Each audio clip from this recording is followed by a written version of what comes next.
제자의 길 시리즈 6번째 시간이 되었습니다. 오늘 나눌 말씀의 주제는 의존이라는 거예요. 그리스도를 따르는 제자의 특징은 무엇인가? 그리고 우리가 어떤 그리스도를 따르기 위해서 우리가 어떻게 훈련받아야 하는가라고 하는 이 주제를 다루고 있는 것인데, 우리가 의존하는 제자가 되어야 한다는 것입니다. 우리가 하나님께 전적으로 의지하며 또 우리가 서로에 대해서 이렇게 의존할 수 있는 그런 존재가 되는 것, 이것이 제자의 길이라 말씀드리는 것입니다. 세상에서는 의존이라는 단어를 여러분 좋아하십니까? 의존, 의지, 의탁, 위탁 다 비슷한 말이긴 한데 조금씩 포인트가 다르긴 하죠. 의존이라는 단어를 긍정적으로 생각하지 않아요. 세상에서는 바보들이에요. 의존적, 저 사람 정말 의존적이야. 그러면 그 사람에 대해서 굉장히 부정적인 표현인 거예요. 대신 독립과 주체와 자주, 자립이라는 말을 선호하고 이것을 긍정적으로 생각하죠. 대단히 주체적이다. 굉장히 자립적이야. 이런 청년 자립 이런 단어도 쓰고 있지 않습니까? 그래서 독립한다, 자주적이다, 주체적이다 이런 단어를 훨씬 더 선호한다라는 사실을 알 수가 있습니다. 그러나 엄격한 의미에서 엄격하게 한번 따져보자라고 하는 것이죠. 긍정적인 부분이 없는 건 아니에요. 그러나 정말 엄밀하게 한번 따져봅시다. 그러면 독립과 주체와 자립 이런 것들은 사실 엄밀한 의미에서 환상에 불과하다. 실제로 이렇게 살아갈 수 있는 사람은 이 세상에 아무도 존재하지 않는다라고 하는 것입니다. 그 누구도 하나님 없이 스스로 존재할 수 없고 스스로 살아갈 수 있는 사람이 존재하지 않기 때문이라는 것입니다. 예수님께서 제자들에게 기도를 가르쳐 주신 적이 있죠. 그것을 주기도, 주기도문이라고 표현을 하기도 하지만 이것이 제자의 도를 요약해 놓은 것이다. 이렇게 잘 알려져 있어요. 그래서 우리가 주기도문으로 예수님께서 가르쳐 주신 이 기도를 드리는 게 좋아요. 단순하게 이렇게 그걸 외우는 것보다도 그 하나하나의 의미를 가지고 우리가 하나님 앞에 기도 훈련을 하는 것이 굉장히 좋습니다. 그런데 이것이 담고 있는 내용이 무엇이냐? 우리가 주님의 제자들인데 제자도를 요약하고 있다는 것입니다. 주기도문은 총 6개의 간구로 이루어져 있어요. 앞에 3개는 하나님 앞에 3개, 또 뒤에 3개를 이렇게 나누어 볼 수가 있는데 첫 번째 이 3개의 간구는 무엇이냐?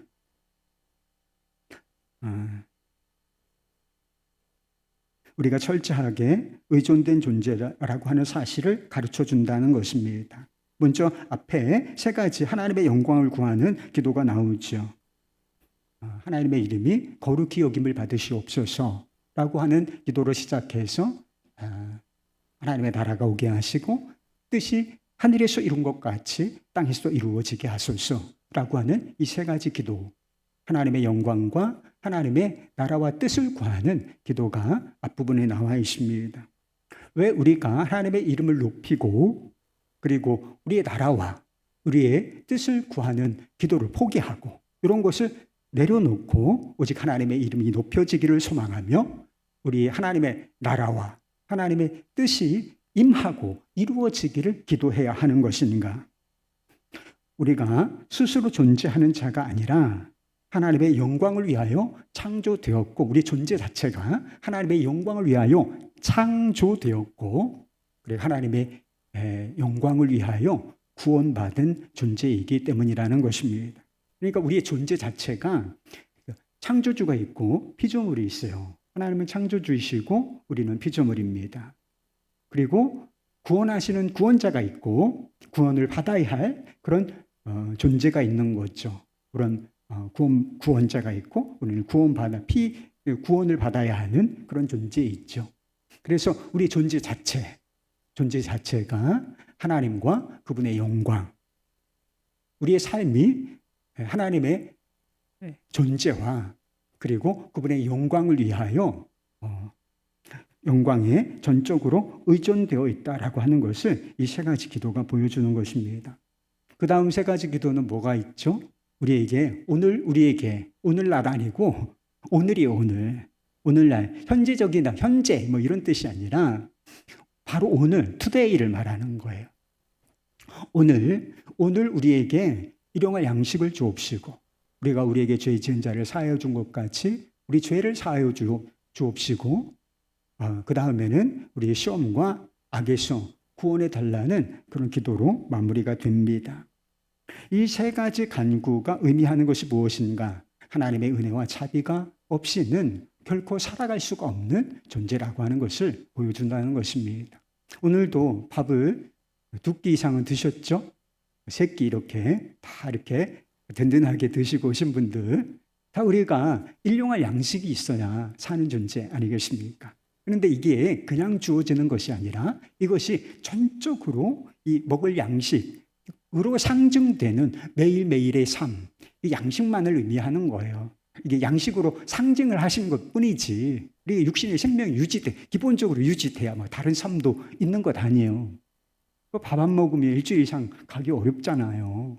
생명을 유지할 수가 없습니다. 그 다음이 있는 거죠. 육신의 생명이 유지되어야 그 다음에 무슨 뭐 활동도 있고 의미 있는 무엇도 있고 그런 것 아니겠습니까? 그래서 우리에게 일용할 양식을 주십시오라고 하는 이 간구가 무엇을 뜻하느냐면 우리의 삶 전체가 그리고 매일매일 매 순간이 하나님의 은혜와 자비에 달려있다는 거예요. 그래서 하나님께서 은혜 중지 이렇게 선언하시면 은혜를 차단하시면 그 순간 우리의 삶은 소멸하게 되어 있다는 것입니다. 그래서 매일매일 살아갈 수 있는 그래서 우리는 하나님의 은혜 없이 살아갈 수가 없습니다. 오늘도 하루를 살아갈 수 있는 은혜를 주십시오, 주님. 이 기도가 바로 오늘 우리에게 일용할 양식을 주십시오라고 하는 기도가 있는 것입니다. 그 다음에 죄 용서와 이 세상의 악을에서부터 구해달라는 기도인 거죠. 그래서 악은 우리 안팎에 있어요. 세상은 우리 안팎에 있다. 그래서 죄성이라는 것이 우리 안에 있고 그리고 밖에 악의 세력이 존재합니다. 그리고 우리가 죄에 넘어지고 죄를 짓기도 하죠. 그래서 세상에서 가장 절실한 필요가 뭔 것 같습니까, 여러분? 가장 절실한 필요가 뭐예요, 지금 여러분들에게? 이게 정말 간절하게 필요하다. 이거 없으면 내 인생 없어지겠다. 이렇게 생각될 만한 것이 뭐 있을 수도 있고 없을 수도 있는데 그게 뭐냐면 진실은 여러분들이 무엇이라고 느끼든지 간에 정해져 있어요. 사실은 그게 바로 용서하심에 대한 필요인 것입니다. 하나님 죄인들이 용서하심을 받고 그리고 이 악에서부터 죄에서부터 세상으로부터 구원받는 것 이것이 우리에게 가장 절실한 필요인데 가장 중대하고 절실한 필요인데 이것이 하나님께 달려있다. 하나님의 자비하심과 은혜로우심에 달려있어 전적으로 의존되어 있음을 표현하는 거죠. 우리가 주님께서 가르쳐 주신 기도로 기도할 때 배워야 하는 것이 무엇입니까? 뭘 달라 뭐 그럴 수도 있어요. 그러나 우리의 존재와 삶의 모든 영역에서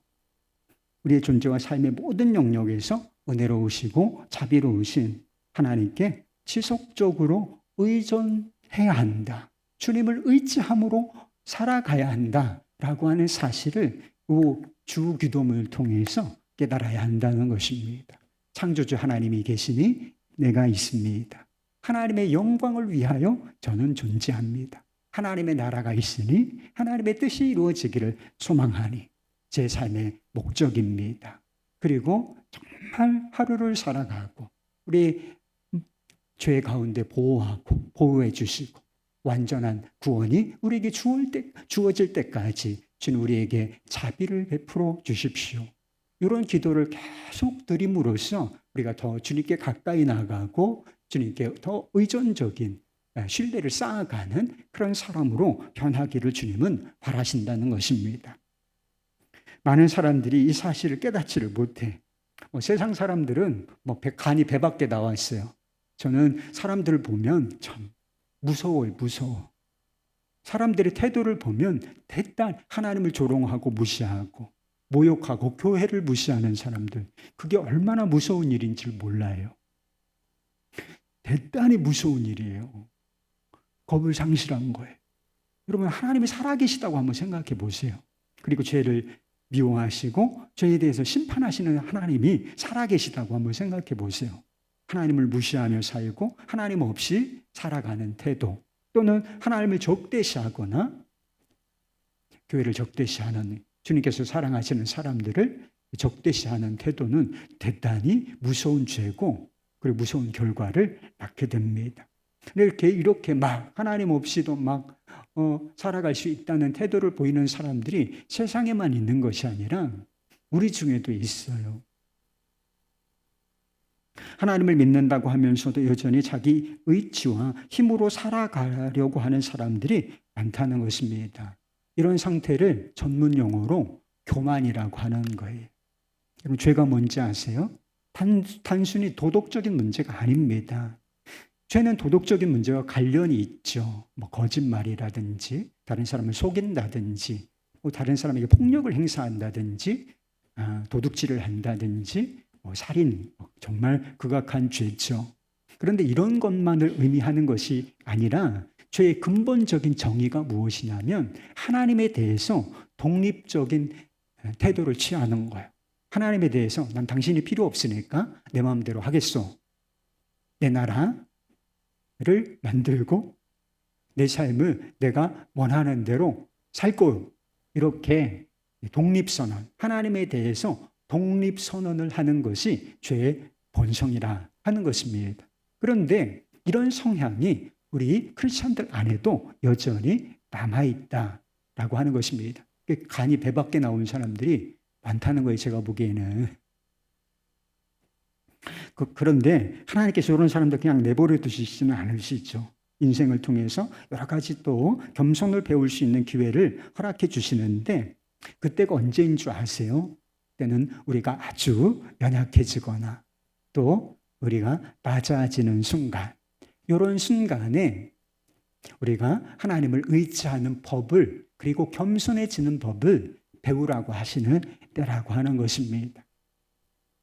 인간은 본래 죄인이고, 그리고 연약하고 또 구원이 필요한 존재입니다.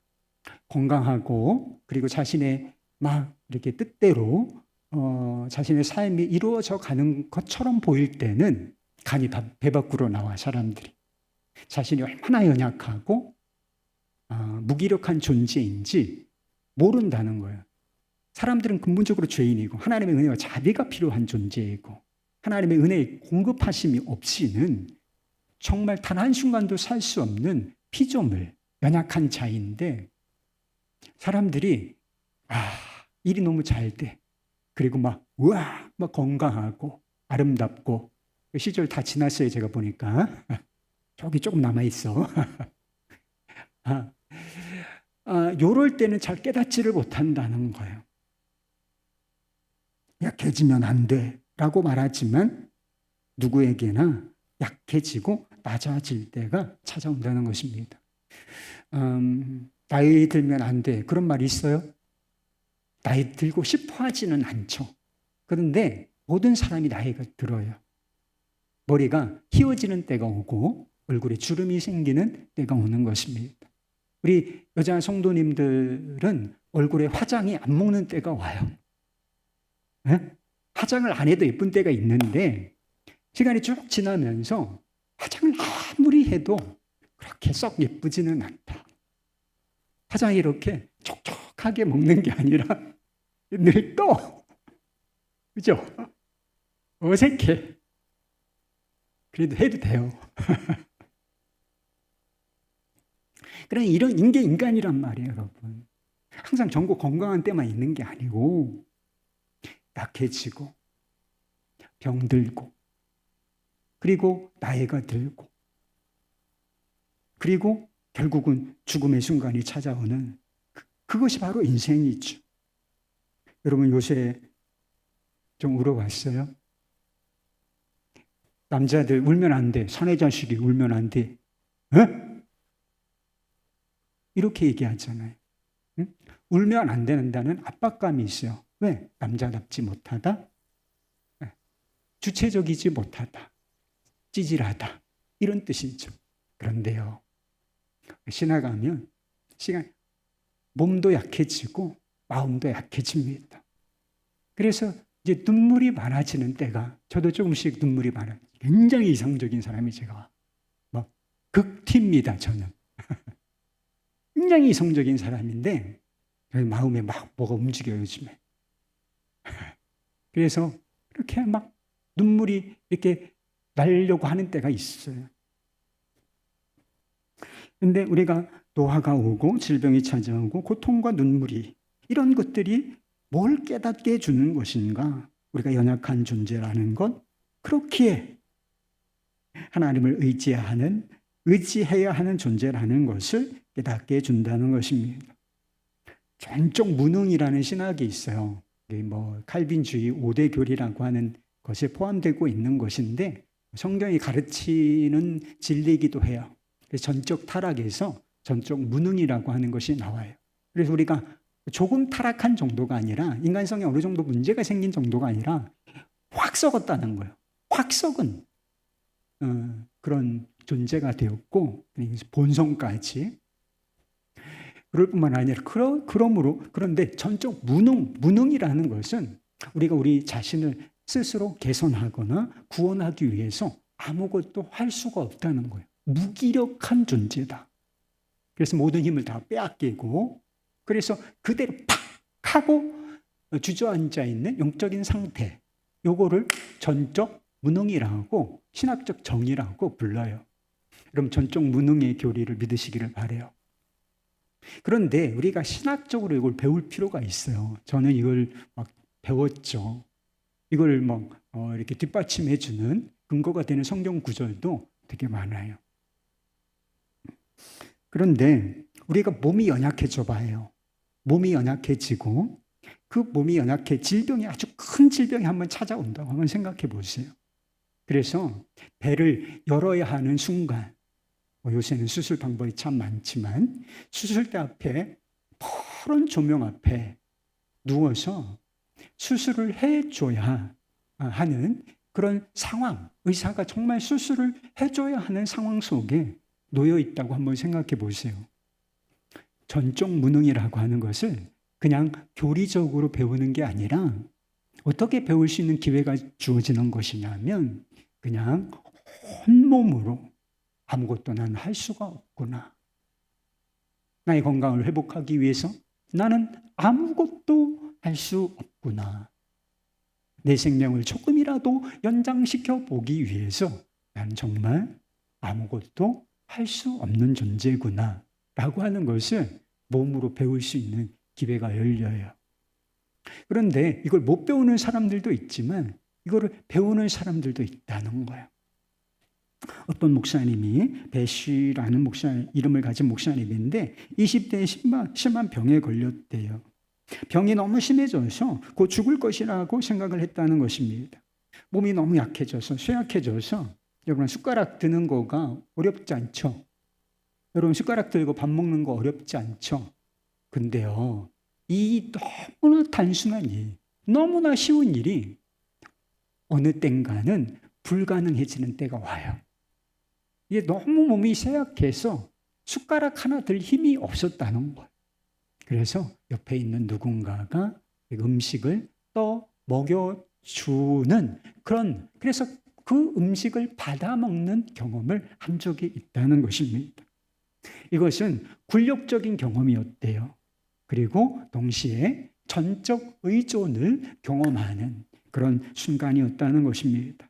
그는 이 굴욕의 경험을 겸손으로 가는 길이라고 결론 지었다라고 하는 것입니다. 그래서 이런 굴욕, 크고 작은 굴욕을 우리가 경험하게 되는데, 이 굴욕을 진지하게 생각하고 받아들임으로써 우리는 겸손해진다, 이런 결론을 얻었다는 것입니다. 여러분도 이런 굴욕을 경험해 보신 적이 있나요? 사실 이렇게 막 숟가락 하나 들 힘이 없을 정도로, 그래서 누군가 음식을 떠 먹여 주어야 할 정도의 그런 질병에 걸렸던 적은 없는 분도 계실지도 몰라요. 그러나 쇠약해지는 굴욕이 있잖아요. 이전과 다르다. 몸의 상태가 이전과 다르단 말이에요. 저도 달라요. 예전에는 막 금방 올라가는 거를 저희 어머니 연로하시니까 제가 전에 교회에 있을 때 사택이 4층이었어요. 좀 큰 데 준다고 해서 주인 세대 같은 4층에서 살게 해줬어. 저는 뭐 4층 뭐 아무 문제가 없죠. 근데 어머니는 그렇게 힘들어 하시는 거예요. 그렇게 힘들어 하시는 거예요. 근데 지금 제가 짜증을 냈어. 어떻게 하냐고. 응? 지금 생각해 보면 그때도 나이가 많이 먹었는데 철이 없죠. 뭐. 어머니 마음을 충분히 더 이해를 해드렸어야 되는데 그런 아쉬움이 있어요. 그런데 우리가 이렇게 잘 걷다가 잘 걷기가 어려워지고 잘 먹다가 잘 먹기가 어려워지고 뭘 하다가 할 수 없는 지경에 이르고 그래서 크고 작은 굴욕을 경험할 때가 있다는 것입니다. 이런 굴욕의 시면, 그 이면에 무엇이 들어있는가를 우리가 보다 더 진지하게 생각해 본다면 사실은 하나님을 의지하는 방법을 배우는 길, 겸손을 배우는 길이 된다는 것입니다. 모세는 애굽의 왕자로 40년간을 살았어요. 그러나 그 후 40년간은 아무것도 없는 광야에서 양치기로 살아야 했습니다. 애굽의 왕자로서의 모세는 강한 자였지만 자기 힘대로 뜻대로 모든 것을 거의 할 수 있는 그런 강자였지만 광야에서 그는 약한 자였습니다. 변변치 못한 산의 진미, 애굽은 막 그 당시의 왕궁은 막 엄청나게 화려해요. 지금도 그 박물관 가면 그 유물들이 얼마나 화려한지 몰라요. 음식은 얼마나 좋은 것을 먹었겠으며 옷은 얼마나 좋은 것을 입었겠으며 그리고 잠자리는 얼마나 또 좋은 것이었겠습니까? 그러나 변변치 못한 음식, 광야에서 그리고 그 잠자리 그리고 가축의 분뇨 냄새는 애굽 왕자가 감당하기에는 굴욕적인 경험이었을 거예요. 그러나 이 굴욕적인 상황을 통해서 모세가 배워야 할 것이 있었던 것입니다. 뭘 배워야 했을까요? 창조주 대신 하나님 그리고 모세와 애굽 백성을 이스라엘 백성을 사랑하시는 그 하나님을 의존하는 방법을 배워야 했다는 것입니다. 그래서 40년은 그래서 4년쯤 하셨으면 좋았을 것을 주님은 그거 가지고 안 된다. 이 굴욕의 경험을 40년을 하시도록 40년을 하도록 허락해 주시는 그래서 낮아지고 그리고 낮아짐을 통해서 위에 계신 주님을 바라보고 약해지고 굴욕을 경험하면서 능력이 많으신 하나님을 의지하는 방법을 그렇게 배워서 그 뒤에 40년을 그 척박한 환경 속에서 광야 가운데에서도 그 오합지졸 같은 이스라엘 백성들의 출애굽을 이끌 수 있는 지도자로 우뚝 서게 된 것이었습니다. 캔터베리의 대주교 마이클 램지 성공의 주교예요. 성공회 목회자들을 대상으로 겸손이라는 주제로 설교를 했대요. 그런데 이 설교에 우리가 하나님을 의지하는 법을 배울 수 있는 몇 가지 포인트를 이야기해 준 것입니다. 한번 몇 가지로 이야기 부분적으로 말씀드려 볼게요. 첫째는 시시때때로 그리고 항상 하나님께 감사하십시오. 감사는 교만이 쉽게 자라지 못하도록 하는 토양입니다. 둘째, 죄를 고백하는 일에 마음을 쓰십시오. 반드시 하나님 앞에서 자신을 평가하십시오. 이것이 자기 반성입니다. 그리고 하나님의 평가 아래 자신을 맡기십시오. 이것이 고백입니다. 세 번째, 굴욕을 받아들일 준비를 하십시오. 마음에 심각한 상처를 받을 수 있지만 여러분을 겸손하게 해줄 것입니다. 사소한 굴욕이 있을 수 있습니다.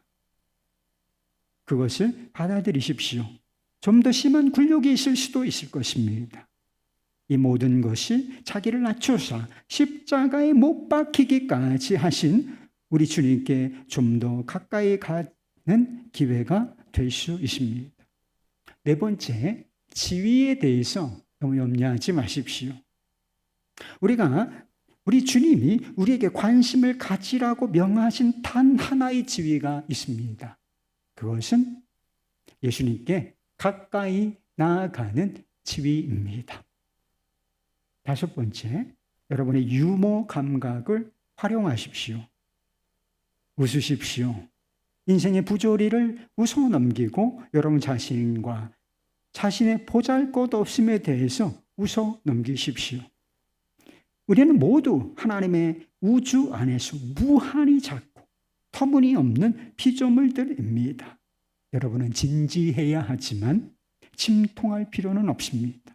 여러분이 무언가에 대해서도 침통하다면 여러분 자신에 대해 침통해질 위험이 있기 때문입니다. 사실 우리 주변에 잘 이렇게 살펴보면 우리 주변에 겸손을 훈련하고, 겸손의 본질은 하나님을 신뢰하고 있지 않은 거니까 이 의존을 훈련할 수 있는 기회들은 하나님께서 우리의 삶 주변에 수도 없이 허락해 주세요. 주의 깊게 이런 것들을 우리가 붙잡고 훈련을 한다면 우리가 교만에서 벗어나 정말 겸손한 하나님을 의존하는 자로 훈련될 수 있다는 거예요. 그게 뭐예요? 감사를 훈련하는 거예요. 뭘 하나 받아도, 뭘 누려도 그냥 주어진 것이라 생각하지 않고 하나님의 은혜로 공급되었다라고 하는 사실을 기억하고 감사하고, 그리고 하나님 앞에서 우리 자신의 삶을 반성, 돌아보고, 그래서 우리의 죄를 회개하고, 그리고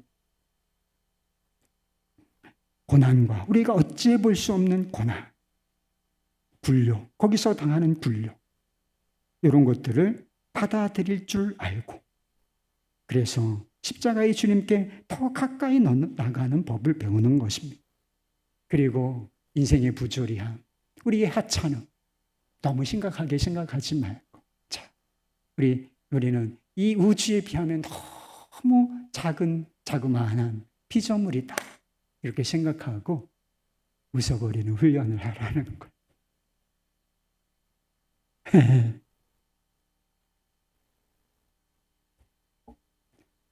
이 겸손의 훈련이에요. 오늘 본문 말씀 구약 성경 시편 말씀, 만군의 여호와여 주께 의지하는 자는 복이 있나이다.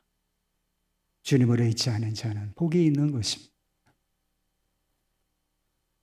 그리스도의 제자는 하나님께 의존하는, 이와 같이 하나님께 의존하는 방법을 배워야 할 뿐만 아니라 서로에게 의지하는 법도 배워야 한다는 것입니다. 물론 우리에게는 자신의 삶을 책임지려고 하는 태도가 필요해요. 너무 사람이 막 이게 나쁜 방식의 의존을 지금 말씀드리는 게 아니에요. 나쁜 방식의 의존은 사람을 파괴합니다. 관계를 파괴적으로 만들어요. 다 뜯어먹는, 거머리처럼 뜯어먹는 것은 나쁜 방식의 의존이에요. 근데 지금 말씀드린 것은 나쁜 방식의 의존을 말하는 게 아니에요.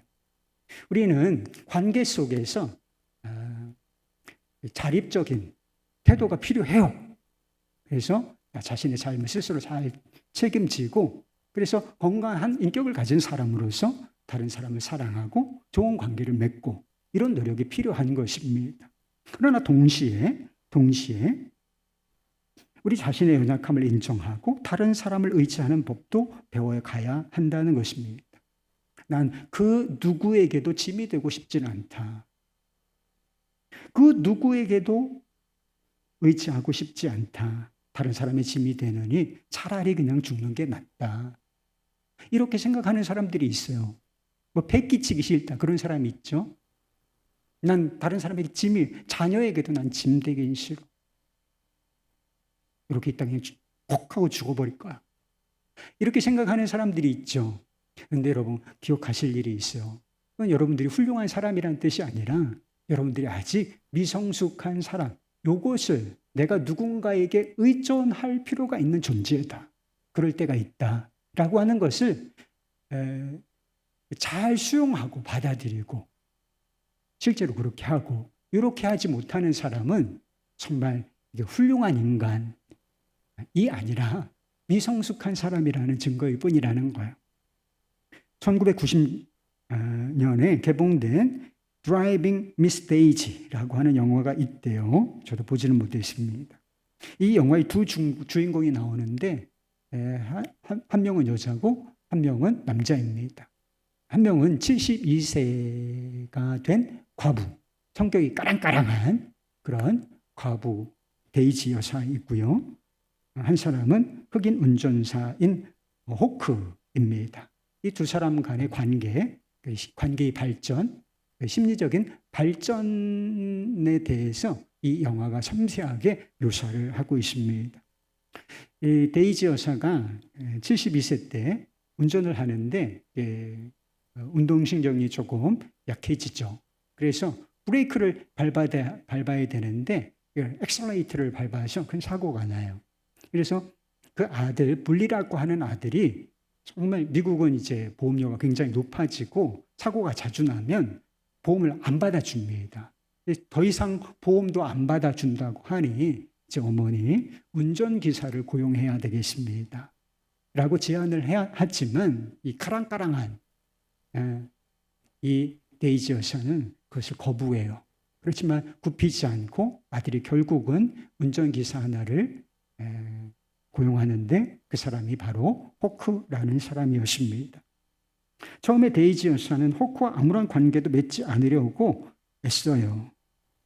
어느 날 그녀는 무심코 이런 말을 내뱉습니다. 난 당신이 필요 없어요. 당신을 원하지도 않고 당신을 좋아하지도 않아요. 하지만 이 두 사람이 막 티격태격하면서 이렇게 긴장 관계 속에서 시간을 쭉 보내면서 관계가 조금씩 편해지기 시작합니다.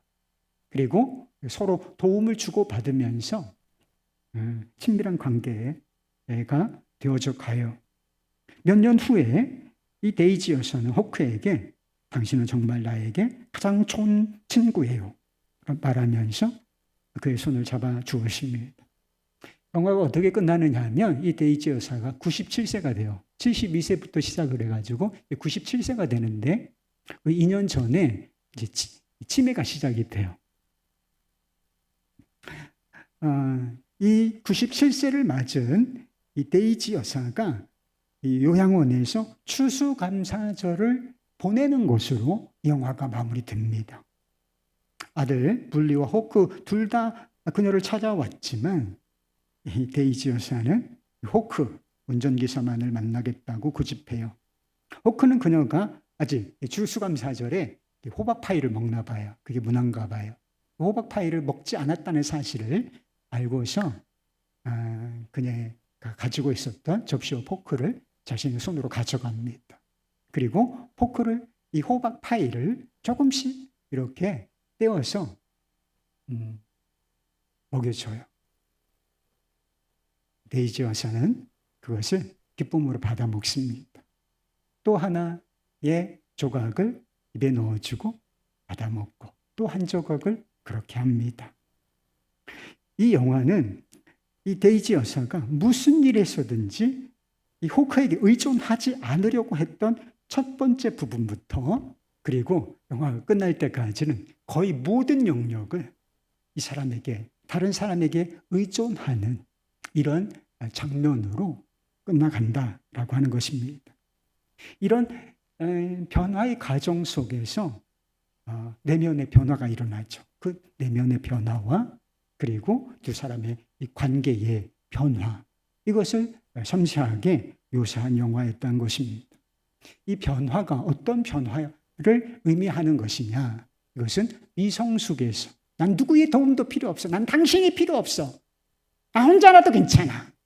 이렇게 반응하다가 마지막에 모든 것을 다 의존하는 그런 순간까지 가는 이 변화의 과정이 바로 미성숙에서 성숙으로의 과정으로 그려지는 것입니다.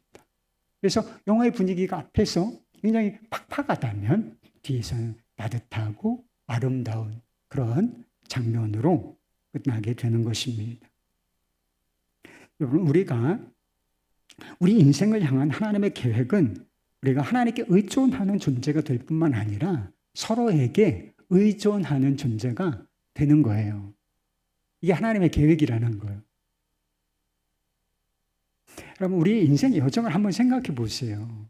우리가 그런 존재가 되는 것이 하나님의 계획의 일부라는 것을 우리 인생을 전체적으로 보면 이해할 수가 있어요.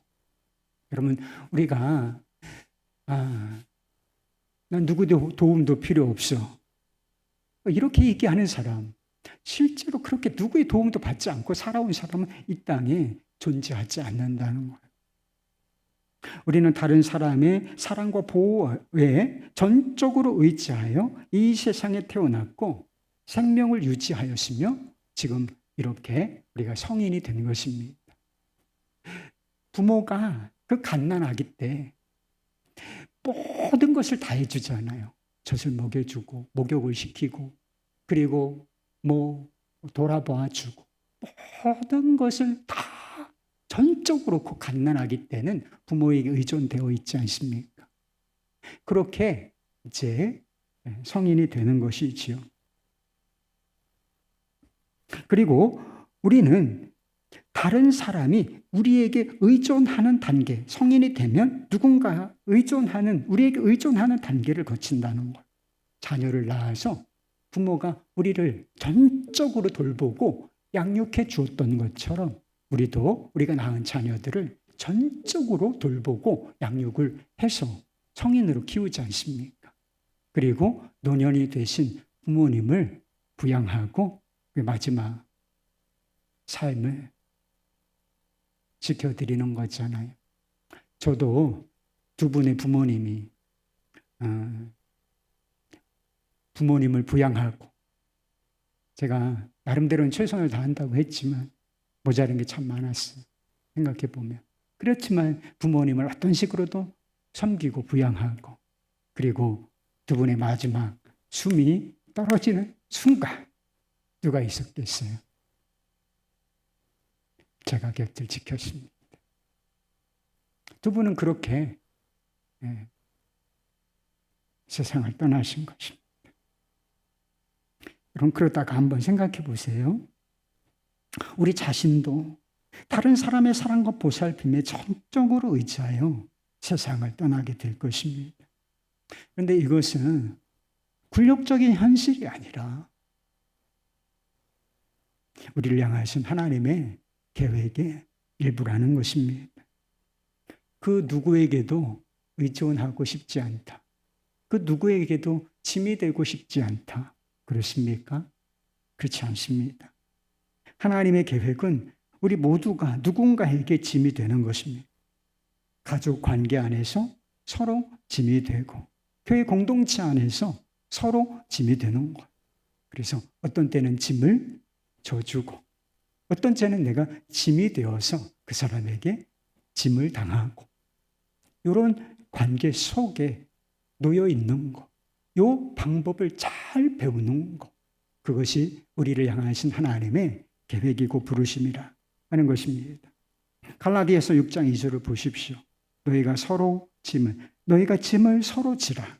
그리하여 그리스도의 법을 성취하라. 라고 말씀하시지 않았습니까? 그리스도의 제자로 산다는 것은 무엇을 의미하느냐? 누군가의 짐을 져주는 삶이고 또 누군가에게는 짐이 되는 삶인 것입니다. 그리하여 그리스도의 법을 성취하는 삶, 이것이 바로 제자의 삶인 것입니다. 인도에 산다싱이라는 성자라고 알려진 분이 계셔요. 그런데 히말라야를 넘어서 전도 여행을 갔다가 다시 돌아오는 중에 동료와 한 사람과 길거리에 지쳐 쓰러진 한 사람을 보게 되었대요.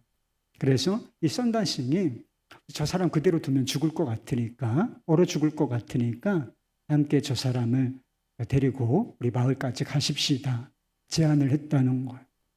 그런데 저 사람까지 우리도 너무 힘들고 지금 날씨는 너무 추운데 저 사람, 축 늘어진 사람까지 우리가 데리고 가다가는 우리도 얼어 죽고 말 것입니다. 이렇게 말하면서 이 선다싱의 제안을 거부하고 먼저 내려가 버렸다는 거예요. 그래서 사는 수 없이 이 선다싱은 그 쓰러져 있는 사람을 들쳐업고서 끙끙거리면서 산 아래 마을로 내려갔습니다. 근데 어느 정도 가다 보니까 아까 동행을 거부하고 짐 지는 것을 거부하고 내려가던 그 사람이 쓰러져서 죽어 있더라는 것. 그 사람도 지쳐서 날씨가 너무 추운데 체온이 떨어짐으로 말미암아 죽게 되었던 것입니다. 그런데 이 썬다싱은 이 사람, 축 늘어진 사람, 이 사람을 업고 가려다 보니까 땀이 나고 열이 나고 그렇게 해서 체온을 유지하는 가운데 마을까지 내려갈 수 있었다라고 하는 것입니다. 그래서 둘 다 짐을 진 사람도 짐이 되었던 그 사람도 살 수가 있었다는 것입니다. 여러분, 이것이 바로 서로의 짐이 되고 짐을 지는 삶을 통하여 성취되는 그리스도의 법인 것입니다. 그러니까 함께 사는 거예요.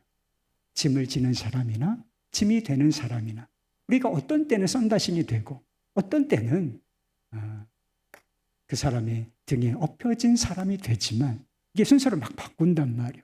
상황에 따라서, 공동체에 따라서, 관계에 따라서 이것이 달라지지만 서로에게 짐이 되고 짐을 져주는 방식으로 함께 살아가고 그리스도의 법이 성취된다는 것입니다. 우리는 그리스도를 따르는 제자들이에요. 우리가 따라야 할 예수님은 의존의 위험이 무엇인가를 보여주셨습니다. 예수님께서는 하나님이시죠. 그런데 연약한 아기의 모습으로 부모의 전적인 사랑과 돌봄이 필요한 아기의 모습으로 이 땅에 오시지 않았습니까? 그리고 신적인 능력을, 위엄과 능력을 가지고 계셨지만 예수님은 모든 순간에 하나님 아버지께 기도하셨다고 했습니다. 하나님 아버지께 기도하시면서 의존하시면서 무엇인가를 해 나가셨다라고 하는 것입니다. 결국은 우리의 죄를 대신하여 십자가에 못 박혀 죽지 않으셨습니까? 십자가에 못 박혀 계신 주님을 한번 생각해 보세요.